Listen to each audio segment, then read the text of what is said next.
Alrighty everyone, welcome back. It is now February 23rd of 2024, and I think it's pretty safe to say at this point in time that Lucasfilm, a division of the Walt Disney Company, I think it really has it worst.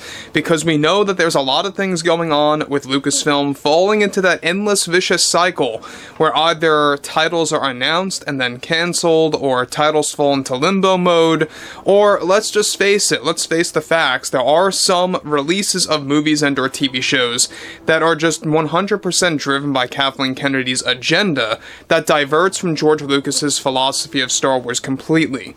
This is Mike Zero. Subscribe if you're new and like this video to see future updates. You can also follow me at Mike01. I thank you also very much for the great and kind support.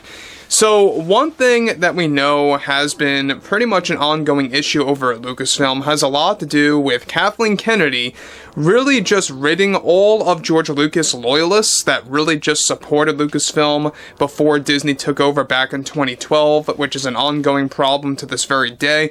But what's even more severe has a lot to do with what's going on with what I believe is going to be worse than The Last Jedi, the ACOLYTE series. Now, for those of you that don't know anything about the ACOLYTE TV show, it is arriving on June 5th of this year. A release date was just announced 2 days ago, give or take, and there's a lot of problems happening with this overall production as we speak.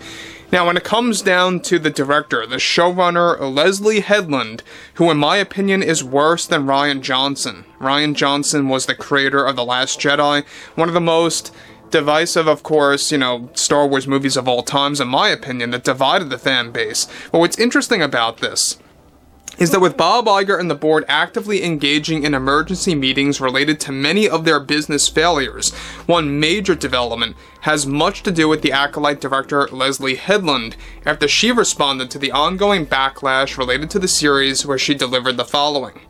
I just think that we live in a hard time where fans are so entitled to what they grew up with, and they feel they have a right to be very loud and opinionated against the creators, in their belief that these creations belong to themselves. It's just not the case, and with the ACOLYTE, I am proud to support a series that finally detaches itself from George Lucas's philosophy and what it stands for, and his vision that will absolutely be a game changer. As a major supporter of what Rian Johnson did with The Last Jedi, and how he had the bravery to do something new while knowing it would be something that would create a lot of division, that's the type of bravery I wanted to chase with this show. And with the help of Kathleen Kennedy, I think we really have a hit series on our hands. We are changing so much source material, we are reshaping the history of Star Wars with the ACOLYTE that I believe is going to create a new generation of fans. I would be lying if I have not seen a number of fans going against our creation, and it's something I discussed with Kathy, and we came to an agreement that it's really something that we shouldn't stress or lose sleep over, because it's just a minority of fans that are afraid of change. This series is going to be a great destination of addressing the many problems that we are dealing with in the world today. This series, I think, is a love letter to addressing all the issues in this world that need to be resolved in real-world time, and that the ACOLYTE is going to be a great visual way of representing all of that. This is why we had to divert from Lucas's vision of Star Wars and to embrace a new philosophy, something completely fresh and new that Kathy and I felt was necessary to make this successful. Star Wars doesn't need to always address George's vision in order to be successful. I think those like Rian Johnson and myself set an example that change can be applied, where a film, or in this case a series, can both be financially successful and reach a large audience than what it did before. I think in June, many of the naysayers are going to feel very bad after being so loud and opinionated and self-entitled, and when we prove to the world that this is what Star Wars needs to be in order for it to succeed. This is all Kathleen Kennedy's vision, and it's absolutely beautiful. We have a great female cast for the first time in Star Wars that has been long overdue. This is a show for women and by women. I could have just went by the books from the expanded universe, but I just felt that was too boring and lazy as a creator to pursue that. Guys, let me just stop here quick before I get to the big conclusion about what Leslye is spewing out related to the ACOLYTE series. So, two big takeaways here. Number one, she feels that she has to rid of George Lucas to make Star Wars successful.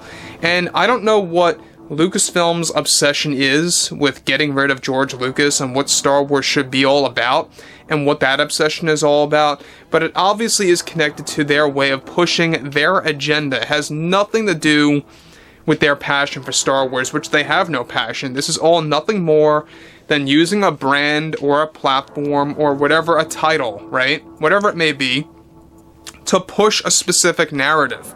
That's what it really all boils down to. Leslye Headland does not care about Star Wars. Leslye Headland is not a real fan of this franchise.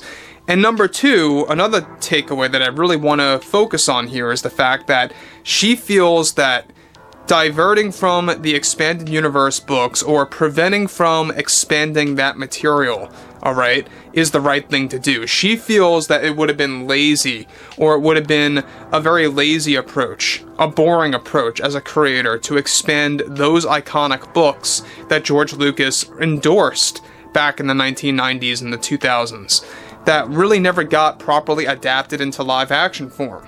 So again, here we have another scenario where this is basically Rian Johnson 2.0, as I like to call her. I think she's worse than Rian Johnson, to be honest. I think that she's even worse than Kathleen Kennedy, yeah, and yes, I will go that far to say that, because this is someone that literally does not care about fans. This is someone that resents Star Wars fans at the core and wants to create new fans only. So let's get into this further, shall we? Now, she goes on to conclude, on top of all of this, I wanted to address this new era of Star Wars called the High Republic.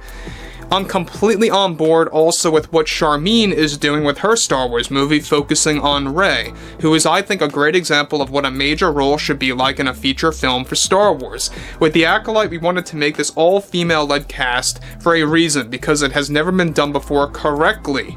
This is going to be our newest approach to how Star Wars should be approached, and will set an example that you don't need to go by the lore that George endorsed many years ago to make it successful.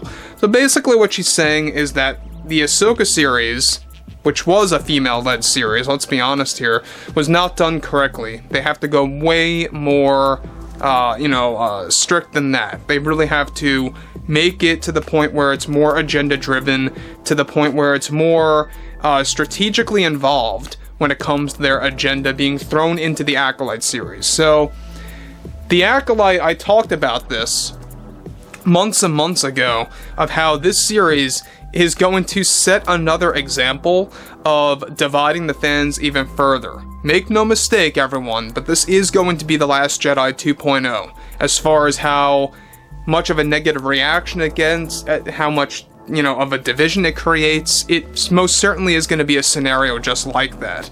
And already you have, Leslye Headland spewing out nonsense just like that, and really getting so egotistical to the point where they just want nothing at all to do with the fans and or George Lucas. So anyway, guys, drop a comment below.